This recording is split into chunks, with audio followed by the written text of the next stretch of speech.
अस्सलाम वालेकुम। प्रोग्राम में खुश आमदीद। मैं हूँ अब्सा कोमल। नून लीग की हुकूमत और उसकी इत्तेहादी जमात पाकिस्तान पीपल्स पार्टी ने इंतखाबी मुहिम के दौरान एक दूसरे पर तंज के तीर चलाने की जो रिवायत है उसको बरकरार रखा हुआ है और दोनों जमातें अब गिलगित बल्तिस्तान इलेक्शन के बाद आज़ाद जम्मू और कश्मीर के इंतखाबात में भी एक दूसरे को शदीद तनकीद का निशाना बना रहे हैं। लेकिन एक हवाले से सूरत हाल थोड़ी सी मुख्तलिफ नज़र आती है कि पाकिस्तान पीपल्स पार्टी के चेयर भुट्टो जरदारी आज़ाद कश्मीर की जो मौजूदा कशीदा सूरत हाल है उसको सामने रखते हुए अपनी मुहिम चला रहे हैं, जबकि नून लीग की जो क़यादत है वो डेवलपमेंट के वादों पर वोट मांग रहे हैं। हम आपको एक झलक दिखाते हैं कि किस तरीके से दोनों जमातें, उनकी लीडरशिप एक दूसरे के खिलाफ बयानियां बना रहे हैं आज़ाद कश्मीर के इंतखाबात में। इन बयानात को सुनकर तो नहीं लगता कि वफाक में दोनों जमातें एक इत्तेहाद में हैं, लेकिन यही एक महारत होती है सियासतदानों की। तो इस पर सवाल ये है कि आज़ाद कश्मीर में जारी एहतजाज के माहौल में नून लीग और पीपल्स पार्टी में किसी एक को भी पजीराई मिलने का कोई चांस है, क्योंकि अपोजिशन का यहाँ पर इस इंतखाब का बॉयकॉट है और आज़ाद मुबसरीन बहुत ही कम वोटर टर्न आउट के खदशात का इजहार कर रहे हैं। और शायद एक यही वजह है कि 27 जुलाई को होने वाले ये जो इलेक्शंस हैं इनको अब 3 मरहलों में तकसीम किया गया है। इलेक्शन कमीशन आज़ाद कश्मीर के मुताबिक 27 जुलाई को सिर्फ मीरपुर डिवीज़न में इलेक्शन होगा, 2 अगस्त को इसके बाद मुजफ्फराबाद डिवीज़न और फिर 10 अगस्त को आखिरी मरहले में पूंछ डिवीज़न में इंतखाब होने जा रहा है। लेकिन ये जो इलेक्शन मुहिम है इसके दौरान इंटरनेट की बंदिश से भी बहुत ही खदशा मौजूद है कि नताइज की शफाफियत और मालूमात की तरसील के हवाले से जो है वो सवालात उठाए जा रहे हैं। और वज़ीर आला पंजाब की इस मुहिम में हिस्सा लेना, तकरीर करना और मुजफ्फराबाद के लिए पंजाब हुकूमत की तरफ से फ़ंड्स का, बसेस का ऐलान करना, ये भी काफ़ी मुतनाज़े है। पाकिस्तान पीपल्स पार्टी पार्लियामेंटेरियंस के सेक्रेटरी जनरल सैयद नईब बुखारी ने वज़ीर आला पंजाब के इस ऐलान को सियासी रिश्वत के करार दिया है। आइए प्रोग्राम में इन तमाम मामलात पे बात करेंगे। इस्लामाबाद स्टूडियो में मेरे साथ तशरीफ़ फरसान अफजल खान साहब, कोऑर्डिनेटर बराए प्राइम मिनिस्टर, सैयदा शैला रज़ा साहिबा हमें ज्वाइन करी हैं, सीनियर रहनुमा पाकिस्तान पीपल्स पार्टी। आप दोनों का बहुत बहुत शुक्रिया। राना साहब, आपसे आगाज़ करते हैं। एक अवामी सेंटिमेंट है आज़ाद कश्मीर में, हम बतौर जर्नलिस्ट भी एग्जैक्ट लोगों तक की आवाज़ नहीं पहुँचा पा रहे हैं, एक कम्युनिकेशन का फुकदान भी है, लेकिन बड़े सीरियस लेवल के प्रोटेस्ट हुए हैं वहाँ पर। अब ये इल्ज़ाम है कि उस पर जलती के तेल का काम किया आपके वफाकी वज़रा के बयानात ने, जैसा कि ख्वाजा आसिफ साहब कहते रहे। सो बिलावल साहब ये कहते हैं कि उन बयानात से नवाज शरीफ साहब ने, मरियम साहिबा ने डिस्टेंट नहीं किया, इसका मतलब है ये आपकी पार्टी की पॉलिसी है। बिस्मिल्लाहिर्रहमानिर्रहीम। देखिए, ख्वाजा आसिफ साहब ने तो अपने बयानात को ख़ुद तफसीली तौर पर उनको एक्सप्लेन किया था कि वो उन लोगों की बात कर रहे थे जो रियासत के ऊपर हमला आवर हुए, जिन्होंने दहशत गर्दी का जो है वो रास्ता जो है वो चूज़ किया बजाय कि वो टेबल टॉक करते। तो वो ओवरऑल उन्होंने कोई किसी एक सिटी को या किसी एक इलाके को नहीं कहा, लेकिन जब उनसे पूछा गया था तो उन्होंने तफसीली उन्होंने रावलाकोट और मीरपुर का नाम लेकर कहा, क्योंकि वहाँ उस वक्त वो ब्लॉक हुए थे। और लेकिन उनका मतलब यही था कि वो जो एलिमेंट्स जिन्होंने ये किया था, क्योंकि कोई भी पाकिस्तानी, उन्होंने लैंग्वेज, राना साहब वैसे आप डिफेंड करें, आपने ज़रूर करना है, आप हुकूमत का हिस्सा है। उन्होंने तो लैंग्वेज की बुनियाद पे कहा कि ये रावलाकोट वाले कौन सी ज़ुबान बोलते हैं, ये कश्मीरी नहीं, मीरपुर वाले कोई और ज़ुबान बोलते हैं, वो भी कश्मीरी नहीं। तो ये सर्टिफिकेट बांटने चाहिए बतौर वफाकी वज़ीर। मौक़िफ़ था, लेकिन ऐसी कोई बात दोहराई नहीं गई। मैंने एक्सप्लेन किया कि उनका क्या कॉन्टेक्स्ट था, वो भी मैंने आपको एक्सप्लेन किया। उन्होंने ख़ुद ये TV पे कॉन्टेक्स्ट एक्सप्लेन किया कि वो इस पॉइंट ऑफ व्यू से बात कर रहे थे। बहरहाल देखें, आपने कल मियाँ नवाज शरीफ की भी बात सुनी, उन्होंने एक मोहब्बत का इजहार किया कि मेरी ख्वाहिश है कि मैं यहाँ का वज़ीर आज़म बन जाऊँ। उन्होंने प्यार से बात की। तो ये मोहब्बत PMLN की कश्मीरियों के साथ पुरानी है और इसी को हम आगे लेके चलेंगे। देखें, बात ये कि बिलावल साहब जो तनकीद के अंबार लगा रहे हैं, उन्हीं की हुकूमत है। अगर उन्होंने कोई बेहतरी करनी होती तो वो अब तक कर लेते। ये बदकिस्मती से इलेक्शन कैंपेन्स में, या बदकिस्मती से कहें या वैसे सियासत कह दें कि इलेक्शन कैंपेन में जो है वो जोश खिताबत भी आ जाता है, तनकीद भी आ जाती है और बाद में फिर आप मिलके काम भी करते हैं। तो ये सियासत का हिस्सा है जिसको आप देख रहे हैं। शैला रज़ा साहिबा, मरियम नवाज़ ने भी यही बात की कि आप तनकीद किस बात की करते हैं, यहाँ पर 6 महीने से हुकूमत तो आपकी है। राना सनाउल्लाह साहब कहते हैं कि हमने फैसला किया कि एक मुख्तसर वक्त के लिए हुकूमत नहीं बननी चाहिए, फौरी इंतखाबात पे जाना चाहिए। लेकिन पीपल्स पार्टी बज़िद थी कि उन्होंने कश्मीर में हुकूमत बनानी है। तो फिर किस बात का आपका एहतजाज है, जबकि इस तंजीम, प्रोटेस्ट करने वाली तंजीम को कलदम भी वहाँ पर पीपल्स पार्टी की हुकूमत मौजूद थी जब करार दिया गया? जी, बहुत शुक्रिया। देखिए, दुनिया में एहतजाज होते हैं, دنیا میں لوگ قانون ہاتھ میں لیتے ہیں, دنیا کی حکومت کے ریٹ چیلنج نہیں ہونے دیتی ہیں اور قلعدم یا کچھ بھی کرتی ہیں, ٹھیک ہے. وہ ایکشن کمیٹی ہے, کوئی پولیٹیکل پارٹی نہیں ہے. اگر وہ لوگوں کے راستے روکیں گے, جان مال کا خطرہ پیدا کریں گے, جانی نقصان کریں گے, تو ظاہر ہے کہ ان کے ساتھ وہی ہوگا جو ماضی میں لبیک کے ساتھ بھی ہوا اور دوسری کبھی کسی کے ساتھ ہوا. اس پہ نہ ہمیں کوئی مسئلہ ہے نہ کچھ ہے. جو ان کے معاملات ہیں, کشمیر ایک حساس علاقہ ہے, ہم نے فیڈرل گورنمنٹ کے منسٹرز کو بھی ساتھ لیا اور یہ بتایا کہ چاہے ہم اپوزیشن میں ہوں چاہے گورنمنٹ میں ہوں, لیکن جب کشمیر کے معاملات ہوں گے تو پاکستان کے ذمہ دار بھی ساتھ کھڑے ہوں گے اور آزاد کشمیر میں ساتھ بیٹھیں گے. اور اس معاملے کو حکومت نے, فیڈرل گورنمنٹ نے بہت پسند کیا. سب بیٹھے, سب معاملات ہوئے. 38 میں سے 35 معاملات مانے گئے. 3 معاملات ایسے ہیں جن کو ظاہر ہے کہ خاص طور پر جو 12 سیٹوں والا ہے, چاہے ہم اس سے متفق ہوں نہیں متفق ہوں, جو بھی معاملہ ہو, لیکن اس کو جو ایک آئینی معاملہ ہے اس کو ایڈمنسٹریٹو آرڈر سے جو ہے نہیں حل کیا جاتا. یہی ان کو سمجھایا جا رہا ہے. اب جو معاملہ ہے وہ یہ ہے کہ ایک تو ایکشن کمیٹی والوں نے لوگوں کو سزا دے رکھی ہے, معاملات بند ہیں. اوپر سے آپ جو انٹرنیٹ ہے وہ فیڈرل گورنمنٹ سے کنٹرول ہوتا ہے. مریم صاحبہ کو میں یہ بتانا چاہ رہی ہوں کہ آپ نے وہاں پہ انٹرنیٹ کی بندش کر دی. وہاں کے لوگ اتنے پریشان ہیں. میری کشمیریوں سے مری میں بھی ملاقات ہوئی, جو وہاں پہ کاروبار کے سلسلے میں آتے ہیں. وہاں پہ انہیں پریشانیاں ہیں کہ ان کے گھر والے پریشان ہوتے ہیں, کہاں پہنچے کہاں نہیں پہنچے, کیا معاملہ ہے, سب کچھ بند. ٹھیک ہے, تو یہ آپ سے پوچھنا چاہیے. دوسری بات یہ ہے کہ جب آپ دیکھ رہے ہیں کہ جو ہم سمجھ رہے ہیں کہ ایک حساس معاملہ تھا, ہم نے حکومت ہوتے ہوئے بھی اپنی ایک بڑی پارٹی کو جس کو ہم سپورٹ کرتے ہیں فیڈرل میں, ان کو ساتھ اس لیے لیا کہ یہ ایک حساس علاقہ ہے.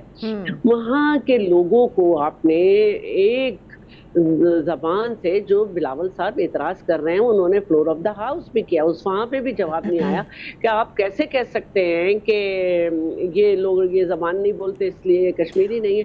وہ برسوں سے ان کا یہ جو اس کا جواز پیش کر رہے ہیں وہ قابل قبول ہے آپ کے لیے؟ وہ کہہ رہے ہیں وہ صرف کچھ ایلیمنٹس کو کہہ رہے تھے. ان کے جواز میں جو ہے نا یہ بات نہیں ہے. جو وائلنٹ لوگ ہیں ان کو تو ہم نے بھی ان کی وجہ سے جو ہے قلعدم کیا, لیکن آپ کسی کو یہ نہیں کہہ سکتے کہ لوگوں کی آئیڈینٹی کے اوپر سوال نہیں اٹھایا جا سکتا. رانا صاحب, اگر آپ جو لوگ نے قانون ہاتھ میں لیا, لا آف لینڈ ہمارے پاس موجود ہے, ٹروتھ اینڈ ریکنسیلیشن جو ہے اسی طرف لے کے آ رہی ہوں. رانا صاحب, بلاول صاحب بھی کہہ رہے ہیں کہ ایک ٹروتھ اینڈ ریکنسیلیشن کمیشن بننا چاہیے. اس کا میں نے جب یہ کہتے ہیں کہ سجیشن رکھی تو نہ تو اس قلعدم عوامی ایکشن کمیٹی کی طرف سے ان کو ابھی تک جواب آیا ہے اور نہ ہی وفاقی حکومت نے اس پہ کوئی جواب دیا. تو آپ سمجھتے ہیں, انڈورس کرتے ہیں ان کی اس سجیشن کو؟ دیکھیں, ٹروتھ اور ریکنسیلیشن کمیشن کے حوالے سے بات چیت کی جا سکتی ہے. اس میں تو کوئی ایسا معاملہ نہیں ہے کہ اس کے اوپر ہم بیٹھ نہیں سکتے, ڈائلاگ نہیں کر سکتے. لیکن وہاں کشمیر میں تو ایک بڑا بیسک سٹانس ہے. جس طرح ایک یہاں آپ الیکشنز آ رہے تھے, اگر آپ کو واقعی عوام کا درد ہے, کشمیریوں کا درد ہے, آپ ان کو ریپرزینٹ کرنا چاہتے ہیں تو آپ الیکشن لڑ لیتے. آپ الیکشن بھی نہیں لڑنا چاہتے اور رستہ آپ لیتے ہیں تصادم کا, توڑ پھوڑ کا, جلاؤ گھیراؤ کا. الیکشن کیوں لڑتے ہیں؟ آپ کا تو الزام ہے کہ ملک دشمنوں کے ساتھ ملے ہوئے ہیں, اس کو قلعدم قرار دیا گیا, تو وہ کہاں ہے؟ ان سے کیا نیگوسیشنز کی گنجائش رہ جاتی ہے؟ قلعدم کچھ سال پہلے تو نہیں قرار دیا گیا تھا نا, ان کو تو قلعدم ابھی قرار دیا گیا تھا. اس سے پہلے تو ان کے پاس موقع تھا. لیکن وہ ایک پروٹیسٹ کمیٹی ہے, وہ سیاسی جماعت تو ہے ہی نہیں. اب انہوں نے کیسی کوئی خواہش بھی ظاہر نہیں کی کہ انہوں نے سیاست میں آنا ہے. کمیٹی یہ تو نہیں کہہ سکتا نا کہ آپ آئین تبدیل کر دیں. پروٹیسٹ کمیٹی یہ تو نہیں کہہ سکتی آپ یہ کر دیں, فلانا کر دیں, یہ کر دیں. اگر آپ نے یہ کام کرنے تو آپ کو سیاست کرنی پڑے گی. سیاست کے لیے آپ کو عوام کے پاس جانا پڑے گا. تو الیکشن آ رہا تھا, آپ عوام کے پاس چلے جاتے. آپ نے رستہ لیا جلاؤ گھیراؤ کا, دہشت گردی کا.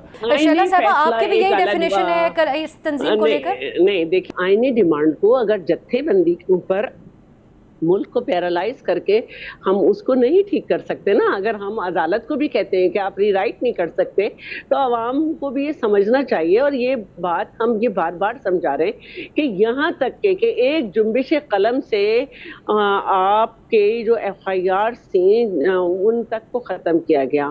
پر کیپٹا انکم جو پورے پنڈی کی ہے, آپ کشمیر کی آبادی دیکھیں, اس کو اتنا ملتا ہے. وہاں کے کیا وجہ ہے شیلا صاحبہ کہ یہ جو مہاجر سیٹیں ہیں ان کے معاملے پہ का। आप लोगों जैसी अच्छा पॉलिटिकल देखिए, पार्टीज उनसे महाजन को सीट बातचीत जो है करके ना, इसको रिजॉल्व नहीं कर देखिए सकी? नहीं, बातचीत कैसे हो सकती है? हमारा जो आइन है, इससे पहले भी जो चंद कागज के टुकड़े आइन कहलाते थे, उनमें भी इनका जिक्र है।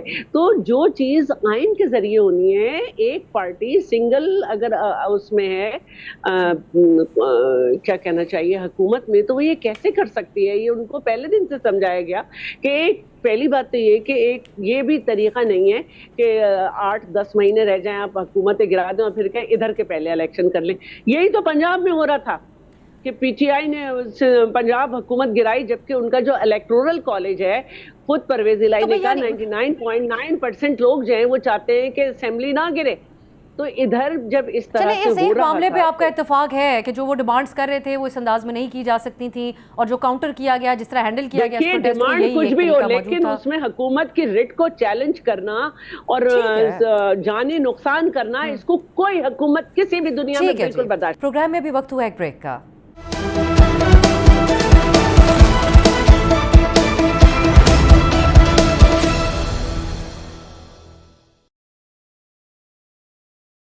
ब्रेक के बाद खुशामदीद। राना साहब, बिलावल साहब तो ये भी प्रपोज कर रहे हैं, अब जो उनकी तकारीर हैं कि कश्मीर को एक फॉरेन मिनिस्ट्री में भी उनको स्पेस दी जाए, फॉरेन अफेयर्स के हवाले से भी वो सेपरेटली अपने आप को रिप्रेजेंट करें। आज की उनकी तकरीर का ये अहवाल है, और वो ये भी कहते हैं कि तमाम वफाकी अमूर के अंदर हम आपको रिप्रेजेंटेशन दिलवाएंगे। सो आप लोग भी इस किस्म की कुछ कश्मीर के अवाम को कुछ प्रॉमिस कर रहे हैं अपनी कैंपेन में?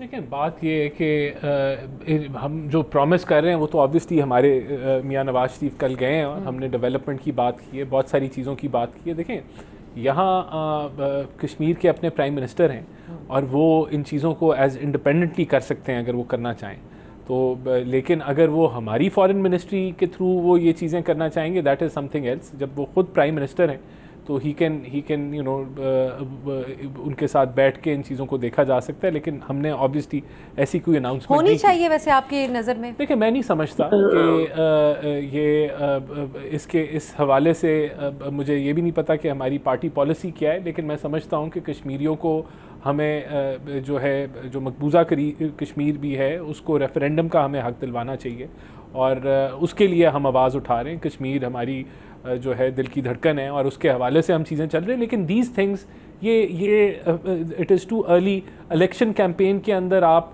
इन चीज़ों को अनाउंस करें, बाद में आप फॉलो अप ना करें, तो मैं समझता हूँ ये शैलो पॉलिटिक्स है जो हमें नहीं करनी चाहिए। अगर आपने ये करना था तो 6 महीने से तो आपकी हुकूमत है, शैलो तो पॉलिटिक्स तब तो ये आपने नहीं किया ना सारी बात। शैला साहब, अगर मुझे देखिए, मैं इसको बताती हूँ। जब हमने 18वीं तरमीम की तो जीबी को हमने प्रोविंस का स्टेटस दिया। हर मामला उस लेवल पे नहीं होता, ये हमारे मैनिफेस्टो का हिस्सा है कि हम ये चाहते हैं कि जिस तरह जीबी को हमने स्टेटस दिया, इस तरह हम फिर फेडरल गवर्नमेंट में आएंगे तो जीबी को बाकायदा सूबा भी बनाएंगे, और बजाय इसके कि एक नेशनल असेंबली में बंदा बैठा हुआ हो जो कभी साल में एक चक्कर, कभी गिलगित का बल्तिस्तान का लगाए, कभी एक इधर का लगाए, और फिर वो कश्मीर अमूर और फ्रंटियर और जीबी देखे, तो इससे बेहतर है कि हमारी एक काउंसिल हो जिसमें जो है वहाँ के खुद डायरेक्ट अपने लोग हों। ये एक फ्यूचर प्लान है, ये एक हमारा। ठीक है, आप अगर हुकूमत में आए तो आप ऐसा करेंगे, ये बात है लेवल पे, विफाकी हुकूमत में आए तो विफाक पे अगर पीपल्स पार्टी ने हुकूमत बनाई है तो तभी मुमकिन होगा। लेकिन तो शैला ये साहब, एक प्लान होता है, जो लीडर होता है वो अपनी कौम की बेहतरी के लिए बड़े मंसूबे देता है। मिसाल के तौर पर शेख जुल्फकार अली भुट्टो ने आइन दिया, एटॉमिक पावर बनाया, बीवी ने मिसाइल टेक्नोलॉजी दी, जरदारी साहब ने सीपैक दिया जो कि लाइफ लाइन है। तो ये इस तरह नून लीग बड़े डेवलपमेंट के वादे करिए, मैं उस तरह आती। लेकिन शैला साहब, मुझे अब इस टॉपिक को कंक्लूड करने के लिए, आप कहते हैं ये तशद्दुद किया, इस एहतजाज करने वालों ने, इनको कलदम दुरुस्त करार दिया गया, उस तरीके से आप दोनों का पॉइंट ऑफ व्यू मुझे बिल्कुल सिमिलर नजर आया। फिर बिलावल साहब किस चीज़ का ट्रूथ एंड रिकंसिलिएशन कमीशन कह रहे हैं? कुछ तो है कि जो आपको मालूम है, हमें नहीं, तो आप समझते हैं कि ट्रूथ एंड रिकंसिलिएशन भी होनी चाहिए, लेकिन कलदम भी दुरुस्त करार दिया गया, तो मिडिल ग्राउंड क्या है? देखिए, जब हमारे सामने हमारे अहलकारों की लाशें आ जाए, जब हमारे सामने अवाम जो है ना वो बंद हो जाए, जहाँ मेरी नाक खत्म होती है वहाँ दूसरे के हकूक शुरू होते हैं, तो अब हमें देखना ये है कि आया ये हमारे कश्मीर के ही लोग वायलेंट हुए थे या इनमें कोई। देखिए, जब मैं बार बार ये कह रही हूँ कि हसास तरीन आप भी इसको मानते हैं बिस्कैम?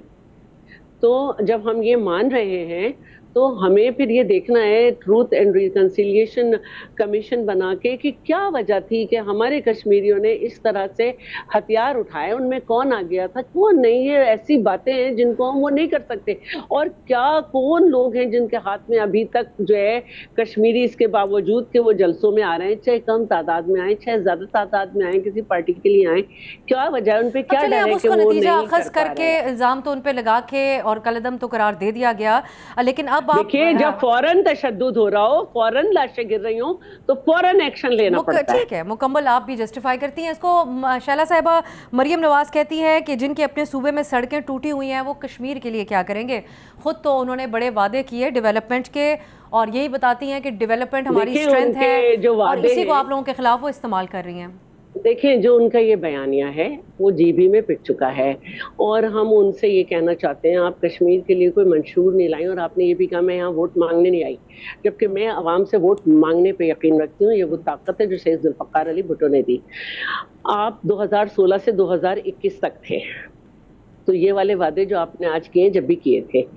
कश्मीर में जो सबसे ऊंचा पुल पाकिस्तान की तारीख का है वो पीपल्स पार्टी ने बनाया, ठीक है। एक यूनिवर्सिटी हुआ करती थी वहाँ पे, पीपल्स पार्टी की गवर्नमेंट से हमने 4 यूनिवर्सिटीज़ की, 250 के करीब स्कूल बेहतर किए और बहुत सारी सड़कें बनाई। हमारा पीरियड इस तरह से और भी मसाइल का शिकार हो गया कि फिर इनकी हुकूमत आ गई और हस्बे मामूल एक पॉलिसी होती है नून लीग की, बहुत सारे मंसूबे रुक गए। हमारे ज़माने में नीलम जेलम पे काम इन्होंने रोक दिया था, स्कूल के फंड रोक दिए थे। अब ये एक कहानी हो गई पुरानी। अब जो बात है वो ये है कि बहुत अच्छी हमने कल तरक्की, आज भी तरक्की देखी, कल भी देखी। लाहौर भी डूबा हुआ है, कसूर भी डूबा हुआ है, शेखोपुरा भी डूबा है, गुजरांवाला भी डूबा हुआ है। पिछली दफा भी आपने कहा था कि और फैसलाबाद भी डूबा हुआ है, और पिछली दफा चला साहिबा चले, ये तो फिर आप लोगों की तनकीद बराए तनकीद है। आज़ाद मुबस्सिरीन का ये हम आज़ाद मुबस्सिरीन पे छोड़ते हैं, वो कंपैरिजन ड्रॉ करें बारिशों में कराची शहर का और पाकिस्तान के दीगर इलाकों का। कराची में देखिए सिर्फ आप चले कराची को सेपरेट करके देखें सिंध से, अब आप कहेंगी वक्त खत्म हो रहा है, मेरे रान साहब की तरफ जाना है। समझती हैं तो ये आपकी खूबी है कि आप लाहौर को पंजाब समझती हैं, वरना नहीं, मैं पूरे पंजाब का कंपैरिजन बारिश के दौरान रखती हूँ, सिर्फ कराची शहर के साथ। इस पे हम किसी दिन और डिबेट करेंगे। खोल रहा है, कराची में भी 4 घंटे में पानी निकल जाता है। मैं आखिर में क्लोजिंग के कमेंट्स के लिए राना साहब, जो इल्ज़ाम है पीपल्स पार्टी का, मरियम साहिबा की जो प्रेजेंस हमें नजर आई उसके हवाले से भी है, और ये कहा जा रहा है, वाज़े भी है, ये सवाल सभी के जहनों में आया कि कोई इलेक्शन ज़ाब्तों की खिलाफ वर्जी नहीं कि आप उनको बसें देने का वादा कर रहे हैं, जिसको नैयर बुखारी साहब कहते हैं ये सियासी रिश्वत है। सो यहाँ पे कोई ज़ाब्ते नहीं लागू होते कि आप जाके लोगों को कहें कि हम पंजाब गवर्नमेंट की तरफ से आपको बसेस भी देंगे, और ये इलेक्शन कैंपेन के दौरान हो रहा है। एक सूबे की चीफ एग्जीक्यूटिव है मरियम साहिबा। इलेक्शन में आप वादी तो करते हैं, आप डेवलपमेंट का जो है वो रास्ता दिखाते हैं, आप अपना एजेंडा बताते हैं कि आपने किस तरफ जाना है। और अगर इनको कोई मसला है कि कोई ज़ाब्ते की खिलाफ वर्जी हुई है तो इलेक्शन कमीशन में चले जाएं। हमें क्या कह रहे हैं, हमने तो कैंपेन करनी है, हमने आवाम को अपना डेवलपमेंट का एजेंडा बताना है। तो ये कंप्लेन अगर ये है, ये हमारे से तो नहीं है ना, ये तो इनको देखें, इनकी सियासत ये है। आप ये कहें कि हम जीत कर आए तो आपको ये देंगे, पंजाब की तरफ से देंगे, तो फिर हम भी कुछ कह सकते होंगे। बसें तैयार पड़ी हैं मियां साहब ने कहा, बसें रवाना होने के लिए तैयार है, तो हम भी गामा नाइब देंगे, से भी ऑफर लगा दें, इनके पास भी एक सूबाई हुकूमत है। और अगर इनको मसला है कि हमने कोई वायलेशन की है तो इलेक्शन कमीशन में चले जाएं। रोना क्यों रो रहे हैं, यानी कि एक दूसरे की तनकीद पे सियासत करनी है इन्होंने। आपके पास भी सूबा है भाई, अगर आप कुछ करना चाहते हैं कश्मीर के लिए तो कर लें। वैसे तो आपके पास कश्मीर भी था, आपने वहाँ भी कुछ नहीं किया। तो अब चलें, वक्त खत्म हो गया। अब देखते हैं इस पर कोई कानूनी कार्रवाई होती है या नहीं होती है। बहुत शुक्रिया शैला राना एहसान साहब, दोनों प्रोग्राम में शरीक हुए। नाज़रीन, ईरान की सूरत हाल और यमनी हुसियों को पाकिस्तान के फॉरेन ऑफिस का जवाब, इस पर बात करेंगे एक शॉर्ट ब्रेक के बाद।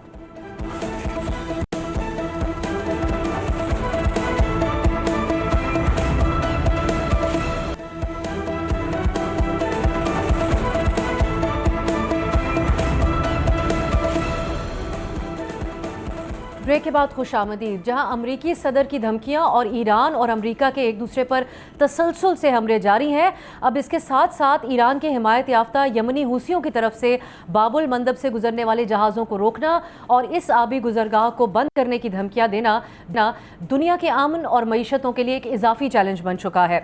कल हूसियों की वार्निंग के बाद सऊदी अरब के बाबुल मंदब की तरफ जाने वाले 4 जहाज़ों को अपना रास्ता बदलना पड़ा और इस हवाले से आज की अहम तरीन पेशरफ्त यह है कि पाकिस्तान के दफ्तर खारजा ने इस इकदाम की शदीद अल्फाज में मजम्मत की है और एक अहम बयान जारी किया गया है जिसमें कहा गया है कि पाकिस्तान ने सऊदी अरब की सलामती, खुद मुख्तारी और इलाकाई सालमियत की हिमायत का इरादा कर रखा है। सऊदी अरब के जहाज़ों को दी गई धमकियां काबिल कबूल नहीं। बाज़ अनासिर सऊदी अरब को तनाज़े में घसीटना चाहते हैं जो कि तशवीशनाक है। दफ्तर खारजा का मजीद कहना था कि अगर पाकिस्तान के परचम बरदार जहाज़ों के खिलाफ कोई भी कदम उठाया गया तो इसे पाकिस्तान की कौमी सलामती के लिए ख़तरा समझा जाएगा और पाकिस्तान अक़वाम मुत्तहिदा के चार्टर के तहत ताकत के इस्तेमाल का हक महफूज रखता है। ये एक स्ट्रॉन्ग वर्डेड स्टेटमेंट है, पाकिस्तान की तरफ से हूसियों को खबरदार किया है। जानने की कोशिश करेंगे कि सिफारती और दिफाई लिहाज से पाकिस्तान के लिए मशरिक़ वस्ता की जो सूरत हाल है अब ये कितने एक नाजुक मोड़ पर मौजूद है। दूसरी तरफ नाजरीन, सालिसीन की तरफ से 10 रोज़ा सीज़ फायर के लिए बहुत सी कोशिशें की जा रही हैं, लेकिन साथ साथ सदर ट्रंप की तरफ से ईरान को जो धमकियां देने का सिलसिला है वो भी जारी है और अब उन्होंने ये धमकी दी है कि जल्द ही ईरान के नतंज एटमी मरकज़ पर हमला होगा और साथ ही कहते हैं कि ईरानी कुछ नहीं कर सकेंगे। इसके जवाब में ईरान ने जवाबी धमकी दी है और कहा है कि अगर ऐसा कुछ हुआ तो अमरीका और उसके इत्तेहादियों को मज़ीद निशाना बनाएंगे। ये जो सारी सूरत हाल है ईरान जंग के हवाले से, इसमें नाजरीन कल अमरीकी सदर डोनाल्ड ट्रंप के सेक्रेटरी ऑफ वॉर पीट हेग्सेथ को अमरीकी सेनेट में बड़े सख्त सवालों का सामना करना पड़ा और उन्होंने जहां पर यह बताया कि इस जंग में अब तक $37.5 अरब के अखराजात हुए हैं और साथ साथ आइंदा के लिए $87 अरब की उन्होंने दरख्वास्त की। इस मौके पर डेमोक्रेट सेनेटर्स ने उनके कॉलो फेल में तजाद की निशानदही की और सदर ट्रंप की इन धमकियों, जिसका एक तसलसल अभी हमने आपको बताया, इनको जंगी जराइम करार दिया। हम प्रोग्राम में ये जानने की कोशिश करेंगे कि अब ये जो हालात बन चुके हैं इसमें सालिस ममालिक के पास कितनी है या किस हद तक मामलात उनके कंट्रोल से बाहर नज़र आते हैं। इस पर बात करने के लिए हमारे साथ मौजूद हैं साबिक सीनियर सिफारतकार और सरदार मसूद खान साहब, आप साबिक सदर आज़ाद जम्मू कश्मीर भी हैं। हमारी कोशिश होगी अगर प्रोग्राम में वक्त ने इजाज़त दी तो आखिर में आज़ाद कश्मीर की सूरत हाल के हवाले से भी कुछ बात करेंगे। बहुत शुक्रिया सरदार मसूद साहब आपके वक्त के लिए। पहले तो आपसे जानना चाहेंगे कि आप कैसे देख रहे हैं दफ्तर खारजा का ये जो बयान है, हूसीज़ को ख़बरदार किया गया है, जो उनकी तरफ से ऐलानात किए गए थे और जो इक़दामात उठाए जा रहे हैं, और साथ साथ ये सूरत हाल मशरिक़ वस्ता में पाकिस्तान के लिए कितनी चैलेंजिंग हो गई है। एक सिफारती रोल तो था, यहाँ पर सऊदी अरब से दिफाई मुआहदे को मद्देनज़र रखते हुए अब सूरत हाल कितने एक नाजुक मोड़ पर है आपकी नज़र में? पाकिस्तान और सऊदी अरब के दरमियान एक दिफाई मुआहदा है और उसकी वजह से पाकिस्तान पाबंद है कि अगर सऊदी अरब के ऊपर हमला होता है तो पाकिस्तान सऊदी अरब का साथ देगा। इस जंग के दौरान और उससे पहले भी पाकिस्तान के बहुत से ट्रूप्स और बहुत से जो है एयरक्राफ्ट वहाँ मुतय्यन हैं सऊदी अरब में। तो पाकिस्तान के दफ्तर खारजा ने अपना फ़र्ज़ निभाया है, ख़ास तौर से मौजूदा सूरत हाल के हवाले से और बाबुल मंदब और उस जो रेड सी में जो सूरत हाल बनी है उसके हवाले से उसने अपनी पोजीशन को वाज़े कर दिया है। लेकिन मैं नहीं समझता कि पाकिस्तान और सऊदी अरब जो है वसीतर जंग के मुतहम्मिल हो सकते हैं, क्योंकि वो सऊदी अरब के लिए भी नुकसानदेह है और पाकिस्तान के लिए भी। और पाकिस्तान जो है अब तक सालिस था और मीडिएटर था, तो वो अब जो है किसी जंग में शरीक नहीं हो सकता। लेकिन पाकिस्तान ने अपनी उसूली पोजीशन वाज़ेह कर दी है कि अगर सूरत हाल और बिगड़ गई तो उन्हें सऊदी अरब का साथ देना पड़ेगा। लेकिन उसके बाद जो है उसकी सालिस की हैसियत ईरान के हवाले से कम हो जाएगी या ख़त्म हो जाएगी। लिहाजा जो ईरान के वज़ीर दाखिला की यहाँ मौजूदगी इस बात का सबूत है कि पाकिस्तान का रोल तेहरान में अभी ख़त्म नहीं हुआ, अमरीका का एतमाद भी जारी है। ताहम अभी नई सूरत हाल ये बनी है कि एक नया सालिस भी सामने आया है और वो इराक़ के वज़ीर आज़म अली अल ज़ैदी हैं, जो वाशिंगटन गए हुए थे। उनकी सदर ट्रंप से भी मुलाकात हुई और उनको ये मैंडेट दिया गया है कि आप ईरान के साथ मुज़ाकरात करें, बिलखसूस तवानाई के मामलात के ऊपर जो इसकी नक़्ल व हमल है यहाँ से आबना हरमुज़ से जो भी ऑयल टैंकर्स हैं या कार्गो वेसल्स हैं, तो इसके लिए वो जो है वो कल विज़िट कर रहे हैं तेहरान اور یہ ایک نیا ٹریک شروع ہو رہا ہے. اس سے پہلے آپ کو پتہ ہے کہ پاکستان، قطر، عمان، سعودی عرب بھی، ترکی اور مصر جو ہے وہ ایک گروپ کے طور پر بھی کوشش کر رہے تھے. پاکستان جو تھا لیڈ میڈیٹر تھا ابھی تک بھی. اور علی الزیدی نے کہا کہ پاکستان جو ہے وہ سفارتی اور سیاسی معاملات کو طے کرنے کی کوشش کرتا رہے گا، وہ معاشی امور کے اوپر توجہ دیں گے. یعنی علی الزیدی جو ہے یا عراق جو ہے معاشی امور کے اوپر توجہ دیں گے. تو یہ صورتحال بن رہی ہے. میرا خیال ہے کہ پاکستان کی کوشش یہ ہونی چاہیے کہ جنگ رکے، جنگ کے شعلے زیادہ نہ بڑھیں، کیونکہ اس سے تو پورے خطے کو نقصان ہوگا. اس وقت جو اس میں معمولی کا اضافہ یہ کرنا چاہتا ہوں کہ یقیناً ایران جنگ نہیں چاہتا، کیونکہ وہ اور امریکہ جو ہے اس کی مجبوری ہے، اس نے جنگ لڑنی ہے. ایک تو اسے اسرائیل کی طرف سے دباؤ ہے، دوسرے یہ ہے کہ انہوں نے جو مفاہمتی یادداشت ایران کے ساتھ مکمل کی تھی، اس کی وجہ سے وہ نشانہ تنقید ہیں، ان کو نشانہ تنقید بنایا جا رہا ہے پریزیڈنٹ ٹرمپ کو کہ جناب وہ بہت ویک پریزیڈنٹ ثابت ہوئے ہیں، انہوں نے بہت سی رعایتیں ایران کو دے دی. تو ان کی ایک مجبوری بنی ہوئی ہے. لیکن خلیجی ریاستیں جو ہیں اور اس میں سر فہرست سعودی عرب ہے، وہ بالکل جنگ نہیں چاہتے، کیونکہ اس طریقے سے نہ صرف ان کی معیشتیں تباہ ہوں گی بلکہ ان کی سلامتی کو بھی بہت بڑا خطرہ ہے. اسی لیے آج میں سمجھتا ہوں کہ ایک اور بڑی اس سے جڑی ہوئی خبر یہ ہے کہ سعودی عرب اور ایران کے درمیان ایک سول نیوکلیئر اگریمنٹ زیر بحث ہے، اور یعنی یہ پایہ تکمیل کو، مذاکرات پایہ تکمیل کو پہنچ چکے ہیں، لیکن ابھی تک کانگریس سے اسے منظوری نہیں ملی. اور اس میں ایک قسم کی اجازت ہوگی سعودی عرب کو بھی کہ وہ بھی جس طریقے سے ایران میں ہو رہا ہے کہ یورینیم انریچمنٹ کرے یا پلوٹونیم پروسیسنگ کرے، اس کے لیے امریکہ اسے ٹیکنالوجی دے گا. لیکن یہ واضح نہیں ہوا کہ اس کے لیے کسی قسم کی کوئی سیف گارڈز کا بھی انتظام کیا جائے گا یا اس کے علاوہ ویریفیکیشن کے لیے بھی کوئی میکینزم بنایا جائے گا.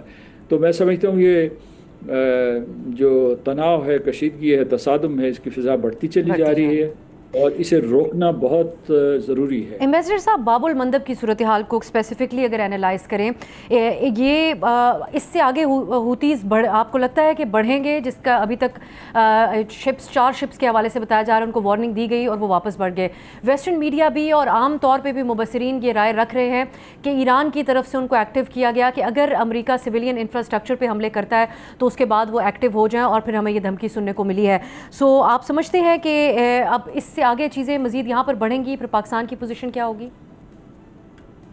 دیکھیے، لوگوں نے یہ فرض کر لیا تھا کہ جو ایران کا اس جنگ کے بعد 40 روزہ جنگ کے بعد اتنی تباہی و بربادی ہوئی ہے کہ ان کا ایکسس آف ریزسٹنس جو تھا وہ ختم ہو گیا ہے. لیکن ثابت یہ ہوا کہ وہ ابھی زندہ ہے اور متحرک بھی ہے. تو اس وجہ سے جو باب المندب میں ہوتیز نے اس جنگ کے دوران کسی قسم کا کوئی قدم نہیں اٹھایا. میرا خیال ہے کہ جو لیٹسٹ ٹریگر تھا وہ ایسے کہ ایران کا ایک طیارہ نیچے اتر رہا تھا وہاں صنعا میں، اور سعودی عرب نے جا کے وہاں بمباری کی، جس کی وجہ سے رن وے تباہ ہو گیا اور وہ طیارہ نیچے نہیں اتر سکا. اور جو اس کی جوابی کارروائی کے طور پر ہوتیز نے میسائل فائر کیے، اور اس طریقے سے اور انہوں نے پھر جو دوسرا جو قدم اٹھایا وہ باب المندب کو سعودی عرب کے ویسلز کے لیے بند کر دیا. اور آپ نے کہا کہ 4 جہازوں کو جو وہاں سے جو ان کا mouth of the Red Sea and Gulf of Aden ہے وہاں سے واپس مڑنا پڑا. تو یہ بہت صورتحال تشویشناک ہے پاکستان کے لیے بالخصوص، کیونکہ جیسا کہ میں نے عرض کیا کہ پاکستان کے ٹروپس ڈپلائڈ ہیں وہاں، اور پاکستان کے پاس ایک یہ this is called strategic mutual defence agreement, کہ ہم سعودی عرب کے دفاع کو ایسے ہی سمجھیں گے جیسے پاکستان کا دفاع ہو، کیونکہ یہی معاہدے کی ایک شرط وہاں موجود ہے.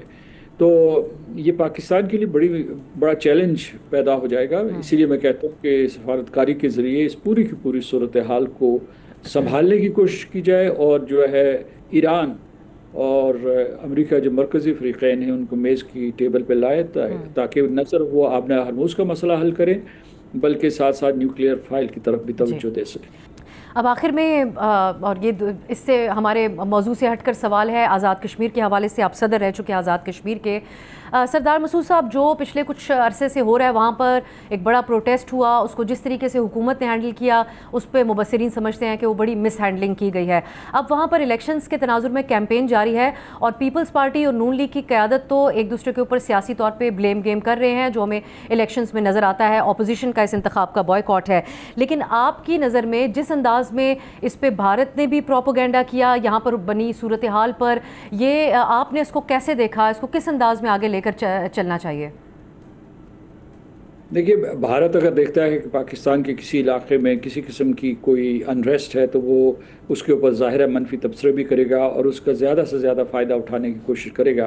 पाकिस्तान सफारतकारी में जब कामयाब हो रहा था तो इस किस्म के मौक़े उनको मुहैया किए गए हैं जिसके ऊपर वो तबसरा कर सके और पाकिस्तान को बदनाम कर सके। और इसका जो सबसे बड़ा नुकसान ये हुआ कि आपकी जो बैरून मुल्क पाकिस्तानी हैं, जिनमें से बिलखसूस मैं यूनाइटेड किंगडम का जिक्र करूँगा, वहाँ जो अरकान पार्लियामेंट हैं या उसके अलावा दूसरे लोग हैं, उन्होंने आके एहतजाज किया। और तो मैं समझता हूँ कि इन हालात में जो दोनों सियासी जमातें हैं, बड़ी सियासी जमातें हैं पाकिस्तान की, पाकिस्तान मुस्लिम लीग नून और पीपल्स पार्टी को मुहतात रहना चाहिए और एक दूसरे के ऊपर इल्ज़ामात नहीं लगाने चाहिए, क्योंकि ये जो पूरे का पूरा जो आप कह रही थी कि जो सूरत हाल ख़राब हुई उसमें कोई वाहिद जमात कसूरवार नहीं है। ये पूरा किस्सा जो है 2023 से शुरू होता है और उसमें तमाम अरकान असम्बली इसमें मुलव्वस थे या किसी न किसी तरीके से उनका भी इसमें हाथ है। तो मेरा ख्याल है सियासी रवादारी का सबूत देना चाहिए और इस किस्म के मुखालिफाना बयानात नहीं देने चाहिए, क्योंकि उससे सूरत हाल और बिगड़ती है। लेकिन यानी आप किसी के कांधों पे ज़िम्मेदारी नहीं डाल सकते। इसके बावजूद मैं ये कहूँगा कि इंतखाबात के दौरान जब इंतखाबी मुहिम होती है, वो अमेरिका हो, वो यानी जहाँ भी डेमोक्रेसी होगी, वो फ्रांस हो, जर्मनी हो, यूनाइटेड किंगडम हो, इसी किस्म की इंतखाबी मुहिम चलती है और जमातें जो है एक दूसरे को मुआफ़ नहीं करती हैं। और मैंने किसी और प्रोग्राम में ये कहा, मैं वो दोहराना चाहता हूँ कि जो पीपल्स पार्टी और मुस्लिम लीग नून है वो मरकज़ में हलीफ हैं और कई दूसरी जगहों पे, और उसके बाद जो आज़ाद कश्मीर में इंतखाबी मुहिम के दरमियान रक़ीब हैं, ताकि वो किसी तरीके से ज़्यादा वोट ले सकें। आप देखिए कि इनमें से कौन कामयाब होता है। जी, इनके अलावा पीपल्स पार्टी और नून लीग की तो ये एक हमें जीबी में भी नज़र आया, गिलगित के इंतखाब में भी। सरदार मसूद खान साहब, आपके कीमती वक्त के लिए बहुत बहुत शुक्रिया। नाज़रीन, आज के लिए इजाज़त दीजिए, खुदा हाफ़िज़।